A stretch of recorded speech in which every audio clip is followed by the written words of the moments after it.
Kita berbicara tentang berkat pasti di keadaan tidak pasti. Artinya kita harus menguasai klausul tentang berkat. Kan? Bicara klausul tentang berkat, saudaraku, tidak akan lewat dari yang namanya persembahan dan persepuluhan. Nah,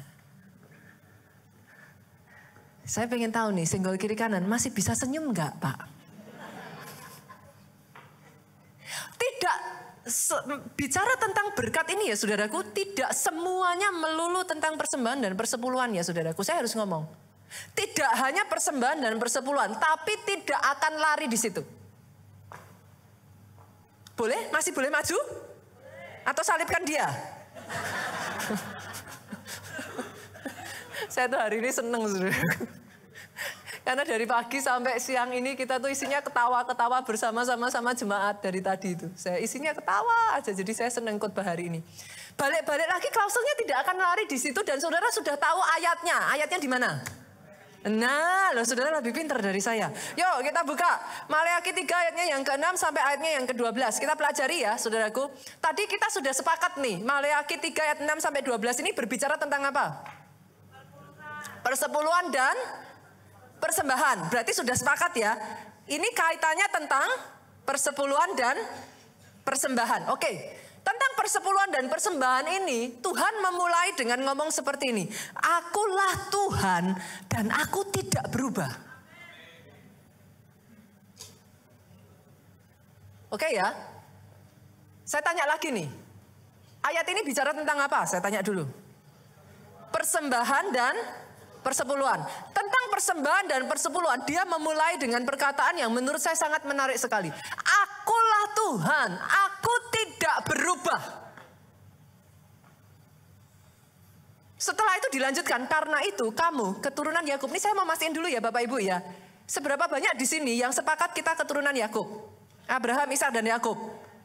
Loh, soalnya kalau saudara percayanya keturunan lain kan saya nggak bisa lanjut saudaraku. Kan saya pastiin dulu kalau perjanjian kan begitu. Lah saudara. Berarti lanjut nih, kita lanjut. Oke. Karena itu kamu keturunan Yakub tidak dibinasakan. Kenapa bicara soal dibinasakan? Lanjut lagi ya ayat 7. Seperti leluhurmu, berarti sudah ada contoh. Seperti leluhurmu dahulu, kamu semua sudah menyeleweng dari hukum-hukumku. Saudara perhatikan ini. Tuhan sedang berbicara tentang apa? Hukum. Dia mengacu tentang sebuah perjanjian. Ada dokumen perjanjian di sini.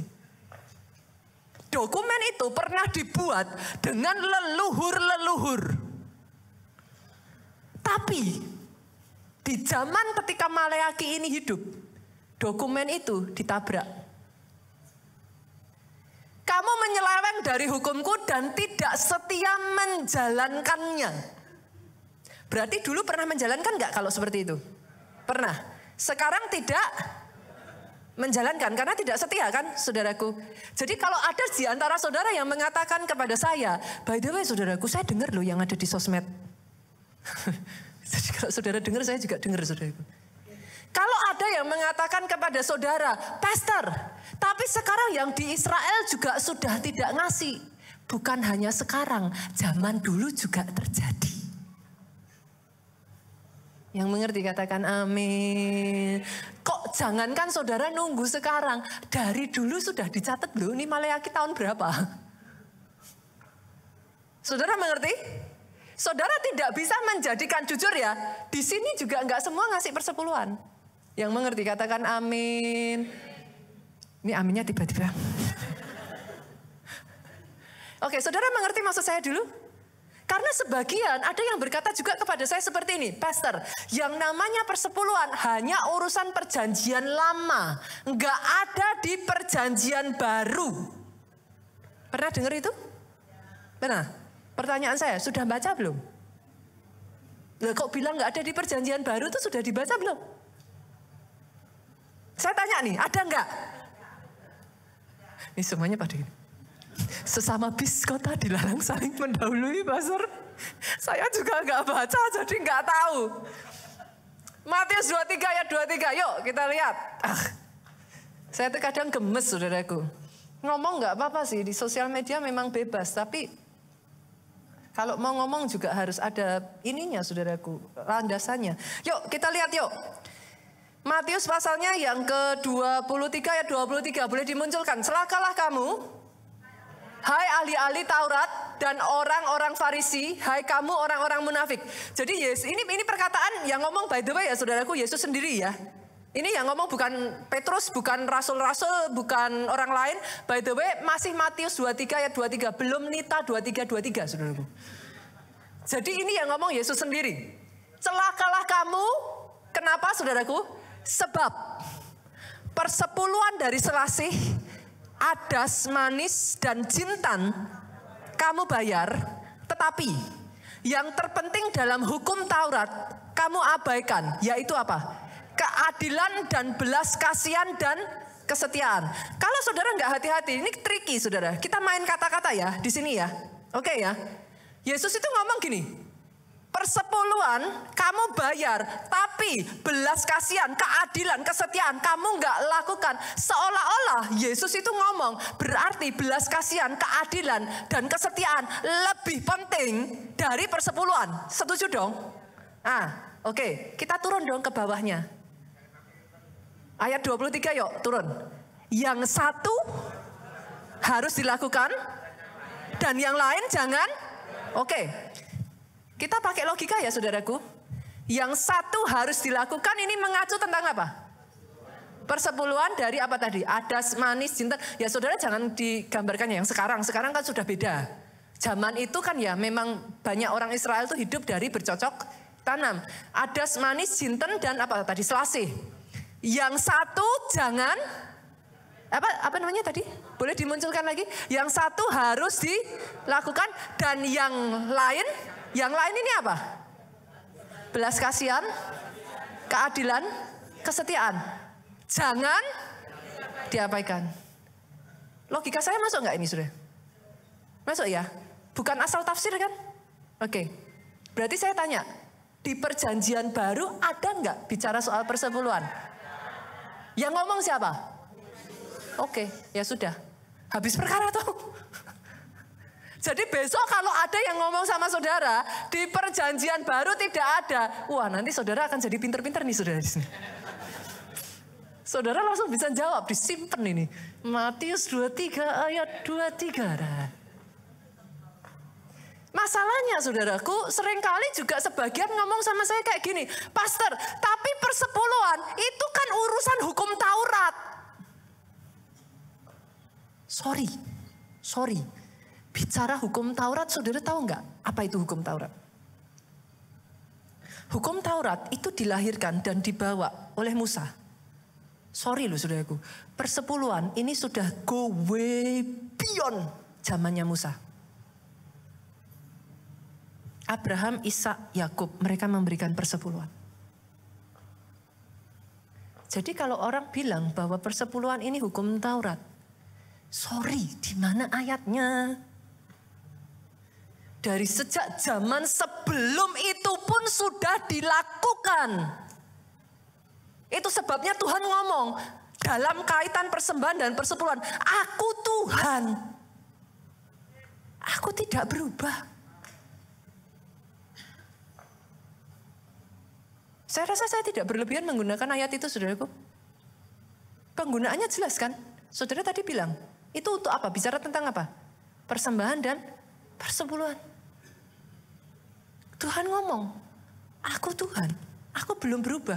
Perkara orang berhenti melakukan, itu bukan masalah aku yang berubah. Tapi mereka menyeleweng dan tidak setia.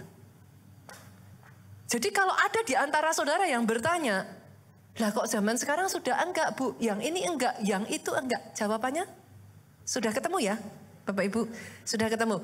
Coba masih mau lanjut lagi enggak ini? Ini keluarga Allah luar biasa loh. Ini biasanya kalau di gereja lain pendetanya khotbah begini sudah disalibkan saudara. Tapi di keluarga Allah luar biasa loh. Saya takjub dari pagi tadi kita ketawa-tawa terus isinya saudaraku. Yang kedua ya, kita masuk lagi ya, lanjut ya. Saudara penasaran kan? Gak apa-apa. Kalau buat saya ya saudara simple. Pelajari, setelah itu saudara bisa ngerti. Maksudnya gimana Pastor? Jangan begitu gampang percaya kata pendeta. Dan yang di depan saudara juga pendeta. Loh saya seneng kok, jangan begitu gampang percaya kepada perkataan saya juga.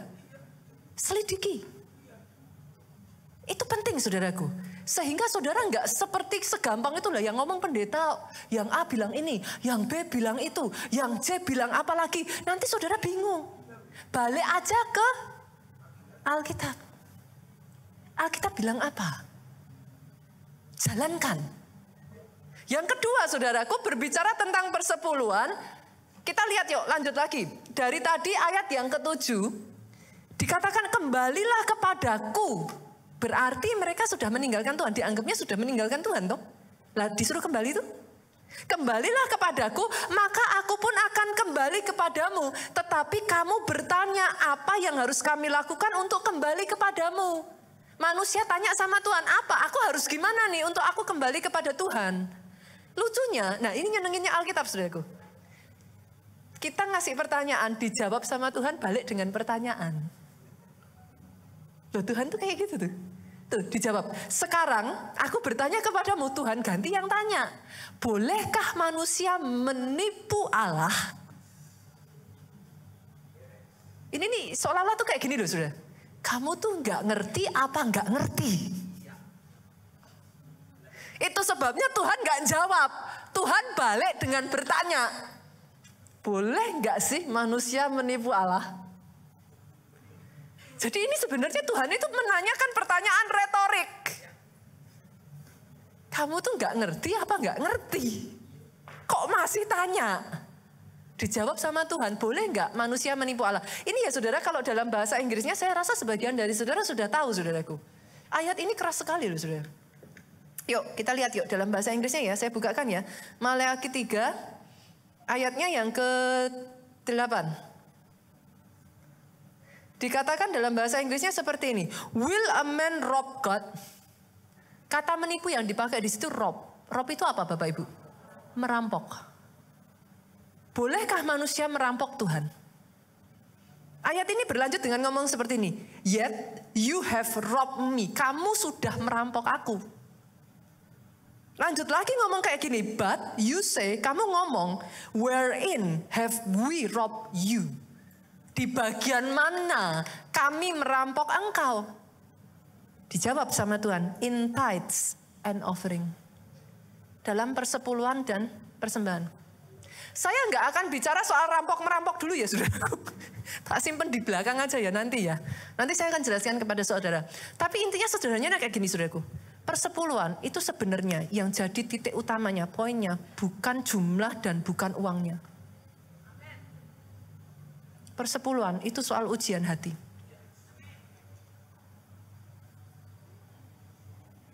Kita punya Tuhan itu adalah Tuhan yang suka menguji hati manusia. Sejak dari zaman dulu loh saudara. Saudara temukan itu sejak dari zamannya Adam dan Hawa. Tuhan itu sudah menguji manusia. Maksudnya gimana Pastor? Kok Tuhan menguji Adam? Ya gimana nggak menguji? Tuhan ngomongnya gini. Semua boleh kamu makan. Kecuali yang itu. Itu kan kalau saudara ngomong anak kecil saudara tuh tahu pasti tuh. Coba saudara panggil satu anak kecil nih ya. Saudara ngomong. Semua boleh kamu makan. Tak jamin tuh saudara. Itu anak buang yang lain. Terus saudara ngerti yang saya maksudkan? Dari dulu Tuhan itu Tuhan yang menguji hati. Bu ya enggak usah kayak gitu toh. Kan loh sebenarnya itu kan kalau dipikir-pikir kan itu gimana? Saudara tahu kok, saudara yang punya anak tahu yang saya katakan. Itu saudara, itu jelas-jelas lah. Dari itu turun lagi ya saudara, Adam Hawa turun lagi, Abraham. Gimana nggak menguji hati? Ayo bawa Ishak, persembahkan. Coba. Poinnya itu bukan masalah Ishak mati. Bukan Ishak dikasih. Tapi Tuhan pengen nguji hatinya Abraham itu taat nggak? Perkara setelah itu Tuhan kembalikan kok Ishak kepada Abraham. Sudah ditangkap nggak poinnya dulu tapi? Itu urusan ujian hati. Jalan lagi, masih ingat gak kisah janda Sarfat dengan Elia? Itu kan nyebelin tuh saudara. Udah ngerti loh, Elia tuh udah ngerti. Ini janda sebentar lagi mau mati gak punya apa-apa. Elia ngomong apa? Buatkan bagiku roti bundar kecil. Lah itu kan nyebelin tuh. Tapi Tapi actually that's not the point. Kamu taat enggak? Persepuluhan ya saudaraku, itu berbicaranya ketaatan. Sampai di satu titik ya, Tuhan itu ngomong, kamu tuh ngerti apa enggak ngerti? Kalau kamu sudah ngerti masih tanya, intinya mau taat atau enggak? Kan simple. Teman-teman yang tidak setuju dengan persepuluhan, saya berbesar hati kok saudaraku. Teman-teman yang menyerang persepuluhan, saya berbesar hati. Teman-teman yang antipati terhadap persepuluhan, saya berbesar hati. Intinya ngomongnya fair aja lah. Rela atau enggak rela? Kalau enggak rela, enggak usah cari alasan lain. Titik. Loh, back to the point kan? Fair enough enggak? Enggak perlu saudara ngomong, loh jangankan persepuluhan, keseluruhan hidup kita aja kita berikan kepada Tuhan. Betul. Tapi poin hukum persepuluhan ini tetap tertulis. Kalau saudara enggak lakukan, klausul itu batal. That's the point. Make sense enggak sampai di sini saudara? Make sense ya? By the way, saya kasih saudara jaminan yang membuat saudara bisa tersenyum. Apa pastor? Di gereja keluarga Allah, sorry saudaraku, gembala sidang saudara, saya, Pak Jo, Pak Obaja saudaraku, tidak pernah ngecek siapa yang ngasih persepuluhan, siapa yang enggak. Lihat kiri kanan, senyum dulu. Saya tuh enggak punya absensi saudaraku. Oh ini ngasih cek, enggak ngasih tetot gitu. Enggak ada saudara. Saya enggak tahu siapa ngasih, siapa enggak ngasih, saya enggak ngerti. Yang kedua, saya kasih jaminan yang bisa membuat saudara tersenyum. Saudaraku, di gereja kita tidak ada paksaan memberi persepuluhan. Saudara yang sudah berjemaat di sini lebih dari 10 tahun pernah saya teleponin, halo, sudah kasih belum persepuluhan? Enggak ada ceritanya, saudaraku.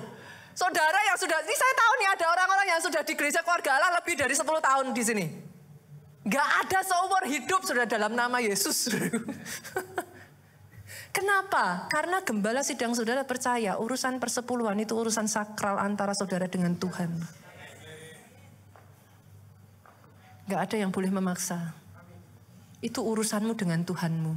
Kenapa? Kau lakukan pun kalau kau tidak tahu kebenarannya sia-sia. Jadi urusan persepuluhan gak ada paksa-paksaan saudaraku. Dan by the way, ada kabar baik lagi saudara. Ini soalnya banyak yang tanya. Lah persepuluhan kan masuk ke kantongnya pendetanya tuh pastor. Ini pastornya kok terbuka sekali ya. Lah fair aja tuh saudaraku. Gak usah sungkan tanya begitu. Saya jawab saudara, enggak. Yes, di gereja kita saudaraku, pendeta full timer hamba Tuhan itu mendapat salary dari gereja, betul. Tapi persepuluhan saudara nggak masuk kantong pendeta. Jaminannya apa, pastor? Loh, lah gereja kita ini under GBI loh, saudara. Saudara bisa kok baca aja di Google tuh peraturan GBI apa? Lihat aja. Kalau sampai gereja kita tidak mematuhi peraturan GBI, ya kita nggak jadi GBI lagi, saudaraku. Saya juga akan dikasih surat cinta, saudara. Yang mengerti katakan amin. Persepuluhan saudara nggak masuk kantongnya pendeta. Terus persepuluhannya buat apa, pastor? Nah ini poin yang ketiga. Kenapa Tuhan membuat satu sistem persepuluhan ini, saudaraku? Ini adalah satu sistem. Yuk kita lanjut yuk ayat berikutnya. Maleakhi 3 ayatnya yang ke-9. Kita lanjut. Kenapa sistem ini dibuat oleh Tuhan? Seluruh bangsa menipu aku, maka kamu semua kena kutuk. Ayat 10. Bawalah sepersepuluhanmu seluruhnya ke rumahku supaya ada makanan berlimpah di sana. Persepuluhan adalah sistem yang dibuat Tuhan supaya misi kerajaan Allah bisa berjalan. Jangankan gereja loh saudaraku, terorisme aja butuh dana loh. Loh ini langsung ya, saya kasih yang ini kan. Langsung ekstrim kan? Loh, kalau terorisme tidak didanai, nggak bisa berkembang kok. Sama. Kerajaan Allah, misi kerajaan Allah tidak didanai, nggak bisa berkembang. Kenapa Kenapa persepuluhan dikatakan masuk ke rumahku? Simple, itu bukan masuk ke kantongnya pendeta. Kalau itu masuk ke kantong pendeta, nggak ada gedung ini, saudaraku. Saudara bisa hitung. Nggak ada pik.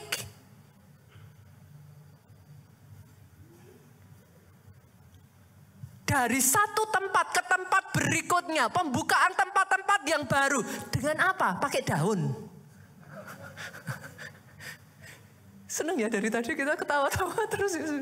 Ya ampun, kenapa sih persepuluhan dan persembahan jadi pembicaraan yang sensitif? Kayaknya nggak sensitif di sini. Dari tadi semua jemaatnya ketawa terus. Kan? Karena sebenarnya itu adalah sebuah kebenaran. Tidak ada paksaan di situ. Sesederhana saudara rela apa tidak rela, saudara urusan sama Tuhan. Tapi saya sebagai seorang hamba Tuhan menjelaskan kepada saudara. Seperti apa sih di dalam firman Tuhan. Supaya saudara bisa memahami. By the way ya saudaraku, di gereja kita nggak Januari, Februari, Maret, April, Mei sampai Desember bicara persepuluhan kan? Januari beda tema, Februari beda tema, Maret beda tema. Tapi kenapa yang diprotes cuman yang bagian persepuluhan? Saudara yang Januari amin tuh kemarin, aminnya kenceng. Nanti Februari apa Maret, April, Mei, aminnya kenceng. Tapi giliran yang ini langsung. Nah, saudara bisa melihat di sini. Boleh ya, fair ya, be fair ya dalam hal ini ya. Berarti pastor, kalau seperti itu, cara saya memberikan persepuluhan bagaimana? Ayat ini ngomong apa saudaraku? Bawalah sepersepuluhanmu seluruhnya ke rumahku. Nah, rumahnya Tuhan tuh di mana? Saya tanya. Gereja. Oke. Pastor, boleh nggak saya ngasih persepuluhan ke yatim piatu? Dan orang miskin, sering ditanya toh? Sering ditanya, makanya saya sampaikan. Boleh nggak? Sorry. Kalau saudara baca ayat ini boleh nggak? Saudara yang jawab loh, bukan saya. Ini pendetanya cari aman. Lah ya ayatnya sudah ngomong jelas kok, ke rumahku. Berarti kan ke gereja, rumah di mana saudara makan secara rohani, kan gitu toh? Loh pastor, tapi ada ayatnya tuh yang ngomong ngasih persepuluhan untuk janda miskin, untuk yatim piatu tuh. Boleh nggak? Betul, itu ayatnya betul sudah. Ada. Saya lupa di mana ya, Ulangan atau mana? Ada. Nah terus kok boleh pastor? Tuh memang boleh. Loh maksudnya pastor gimana? Ini kok pastornya kok ambigu? Esok dulu sore tempe tadi ya saudara. Jadi gini saudara, ini saudara harus paham dulu. Zaman dulu ini saya takut ya saudaraku. Saya takut nanti saudara tiba-tiba senyumnya hilang kalau saya cerita yang ini saudara. Zaman dulu orang Israel tuh ngasih 3/10. Masih mau denger gak? Orang Israel itu ngasih 3/10. Persepuluhan pertama yang saudara baca di Maleakhi ini. Terhadap dari 1/10 dari semua yang saudara hasilkan, 10% ke rumah perbendaharaan. Ke rumahku. 10% kedua itu diberikan untuk acara-acara ibadah-ibadah kayak apa sih? Hari raya. Pondok Daun, Paskah. Nah mereka itu punya hari raya itu. Itu persepuluhan kedua. Persepuluhan ketiga itu diberikan 3 tahun sekali. Itu yang saudara baca itu, kalau nggak salah di Ulangan, saya lupa persisnya ayatnya. Itu yang saudara baca, 3 tahun sekali kepada yatim piatu, janda, orang asing. Jadi kalau saudara tanya sama saya, pastor boleh nggak ngasih kepada yatim piatu, janda, orang asing? Boleh. Tapi jangan dari persepuluhan yang ini. Make sense ya, saudara? Oke, sekarang saudara ngerti. Pastor, boleh nggak? Pastor, saya diberkati dengan firman-Nya pastor. Saya gereja di tempat lain, tapi saya diberkati dari pastor. Saya kasih persepuluhan sama pastor. Nggak boleh. Saya jawab, nggak boleh. Pastor beneran, nanti kalau ada yang beneran ngasih, pastor terima. Loh, ada contohnya kok, beberapa kali saya nolak, saudaraku. Saya ngomong kok, kalau kamu mau ngasih itu dalam persembahan, monggo silahkan. Tapi kalau persepuluhan, nggak boleh. Kenapa? Saya jadi kesalahan sama Tuhan. Perkara setelah itu dia mau kasih kemana itu urusannya dia. Tapi saya sudah memberitahukan yang benar. Yang mengerti katakan amin. Bisa nangkep ya di sini ya saudaraku. Once again supaya apa? Nah ini ketika saudara komit sesungguhnya pada perjanjian ini ya saudara komit di dalam misi kerajaan Allah. Saudara komit membawa penginjilan sampai ke ujung bumi. Saudara komit di dalam perluasan kerajaan Allah. Itu yang seharusnya dilakukan. Itu sebabnya di gereja kita ada momen-momen acara-acara sosial dan lain sebagainya. Dari mana saudaraku? Karena ada jemaat yang komit. Bersama-sama memberikan persembahan untuk itu. Maka itu bisa disalurkan kepada orang-orang yang memang membutuhkan. Sampai di sini nangkep gak? Masih semangat gak? Masih bisa senyum gak? Ya masih bisa senyum ya. Yang keempat saudara, yang terakhir aja. Nanti kasihan saya. Yang terakhir. Persepuluhan sebenarnya saudara, terus pastor, sebenarnya persepuluhan itu seperti apa toh? Pola pikirnya gimana? Lihat ini ya saudaraku, saya lanjutkan. Ujilah aku, maka kamu akan melihat satu saudara, aku membuka pintu-pintu surga dan melimpahi kamu dengan segala yang baik. Ini klausulnya bagiannya Tuhan saudara. Jadi seperti tadi perjanjian toh, ada yang bagiannya ini, ada yang bagian pihak kedua. Satu, aku akan membuka pintu surga, melimpahi kamu dengan segala yang baik. Dua, aku tidak akan membiarkan serangga merusak hasil bumimu. Tiga, pohon-pohon anggurmu akan syarat buahnya. Syarat buahnya itu gimana? Sama-sama berbuah. Buahnya bisa sedikit, buahnya bisa banyak. Saudara pernah makan durian nggak? Nah, pernah buka durian kelihatannya besar, dalamnya cuma sedikit? Nah, ya ini yang dimaksudkan itu. Sama-sama berbuah, syarat itu artinya buahnya itu banyak, saudaraku. Lanjut berikutnya lagi, ayat 12. Maka kamu akan dikatakan bahagia oleh semua bangsa sebab negerimu menjadi tempat yang baik untuk didiami. Nah ini, di titik ini saya ingin balik lagi, saudaraku. Tadi rampok-merampok tadi, saudara. Jujur saya tanya dulu, menurut saudara manusia bisa merampok Tuhan nggak? Gimana caranya orang bumi ini punyanya Tuhan kok, saudara? Saudara mau ngerampok gimana? Semua yang ada di sini ini punyanya Tuhan. Berarti literally manusia itu nggak bisa merampok Tuhan. Tapi kenapa dikatakan kamu merampok aku? Karena saudara harus tahu Tuhan itu Tuhan, the covenant God. Dia itu Tuhan atas perjanjian. Dia itu bound. Terikat pada perkataannya sendiri. Kenapa dalam hal ini dia sampai marah? Karena buat Tuhan, saudara coba pahami Tuhan dari sudut pandang seorang bapak kepada anak. Lebih dari saudara, dia kepengen engkau diberkati. Tapi kenapa sampai dia ngomong, kamu ngerampok aku? Saya waktu baca ini saya nangis sudah. Karena buat saya, now I understand why. Karena buat Tuhan, ketika saudara beralih setia, saudara menyeleweng, saudara itu ngikat Tuhan, dia nggak bisa ngelakuin bagiannya dia.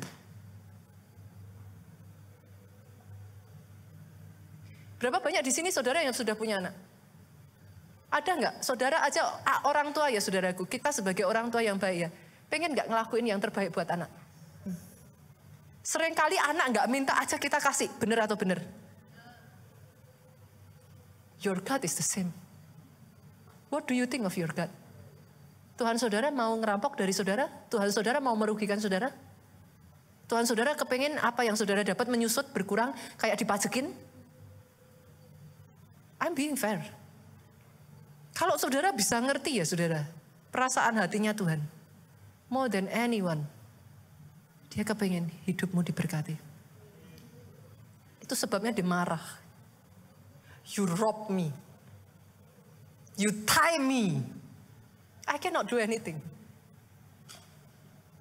Nangkap saudaraku. Saya berdoa ya saudaraku, pengajaran tentang persepuluhan ini, let it be a teaching that is healthy. Seharusnya itu adalah satu pelajaran yang bisa dipakai. Karena nanti saudara berjalan ya minggu-minggu berikutnya. It's not all about tithing and offering saudaraku. Karena perjanjian berkat itu tidak melulu semata-mata tentang offering dan tithing. Tapi yes, cek di dalam Alkitab, kapan orang datang kepada Tuhan dengan tangan kosong? Cek. Makanya saya bilang dari awal, baca, baca dan baca. Karena kalau kita tidak hati-hati ya saudaraku, he wants to do it, but he's tight. Hari ini saya berdoa ya, apa yang saya bagikan ini, hatinya Tuhan bisa nyampe kepada saudara. Dan saya berdoa sejak dari hari ini ya saudaraku, masuk nanti ya sampai Maret, April, Mei ya. Terus pegang loh. Yuk sama-sama yuk. Kita berpegang. Perjanjiannya Tuhan kita berpegang. Pastor, nanti kalau saya punya pertanyaan boleh nggak Pastor? Boleh. DM aja di IG saya. Atau DM di IG gereja boleh saudaraku. Saya understand kok. Cuman maaf ya saudaraku, saya biasanya tidak terlalu suka balas langsung di DM. Karena apa? Sering ada orang pakai terus kemudian nanti diposting-posting tuh saudara. Padahal kadang pertanyaan demi pertanyaan itu tidak sama satu dengan yang lain. Case by case. Itu sebabnya kalau saudara mau tanya, saudara juga bisa lewat WA yang di sekretariat itu ada ya nomornya. Saudara saya lupa nomornya berapa ya. Nanti saudara bisa cek deh, saudara bisa cek, saudara bisa tanya di sana. Case by case saudara bisa tanya. Dan saran saya ya saudara, selidiki sendiri. Baca Alkitab saudara, yang benar itu sebenarnya gimana tuh? Baca Alkitab saudara, apakah yang saya ajarkan ini hanya asal-asalan dari pendeta ngomong? Atau saudara nanti cek satu demi satu. Kalau saudara keluar dengan pertanyaan-pertanyaan, tanyakan, it's okay. We are more than happy to accept your question gitu. Oke? Sampai di sini masih bersuka cita? Boleh sekali lagi kita kasih tepuk tangan yang paling meriah buat Yesus Tuhan kita.